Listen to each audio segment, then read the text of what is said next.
NRC ফের যাচাই করা হবে বললেন মুখ্যমন্ত্রী।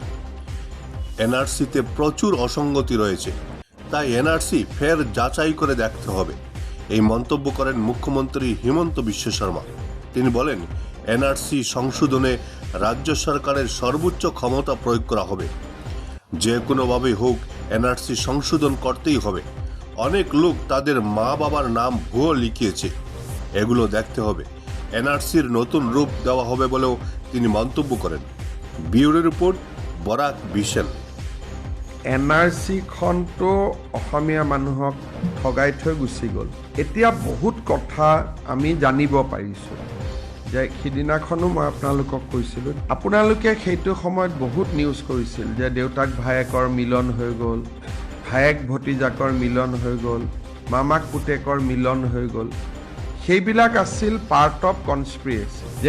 যেনিবা মোৰ নাম ৮০ চনৰ ভোটাৰ লিষ্টত আছে, মই মোৰ দেউতাৰ ধৰণৰ একে নাম ৭১ চনৰ ভোটাৰ লিষ্টত বিচাৰি লৈছোঁ, লৈ পেলাই তেওঁক মই দেউতা বুলি ক্লেইম কৰিছোঁ, আৰু তেওঁৰ নাম এনআৰচিত সোমাই গৈছে। বিভিন্ন জেগাত এটা ক্লজ আছিলে অৰিজিনেল ইনহেবিটেণ্ট বুলি। বিভিন্ন জেগাত আমাৰে দুই এজন অফিচাৰে সন্দেহযুক্ত লোককো অৰিজিনেল ইনহেবিটেণ্টছ বুলিও সোমোৱাই দিছে।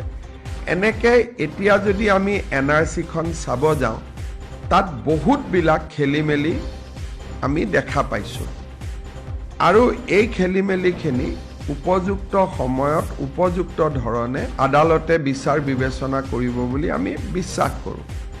আৰু নহ'লে ভাৰত চৰকাৰৰ পৰা এই এনআৰচিখন প্ৰকাশ কৰি আমি এনআৰচি আপডেট আমি নেক্সট পাৰ্মিশ্যন ল'ব লাগিব। গতিকে কেইবাটাও লিগেল এংগলত আমি পৰীক্ষা কৰি আছোঁ যে কেনেকৈ এনআৰচিখন আমি নতুনকৈ আৰু এটা ছেকেণ্ড লুক এটা আমি দিব পাৰোঁ। ৰিভিউ পিটিশ্যন এবাৰ দুবাৰ ফাইল কৰিছোঁ, ৰিজেক্টো হৈছে। গতিকে বহুতবিলাক কোৰ্টত ঘটনা ঘটি আছে, কিন্তু পিটিশ্যন গৈ আছে, ক'ৰবাত ৰিজেক্ট হৈছে, ক'ৰবাত নটিচ দিছে।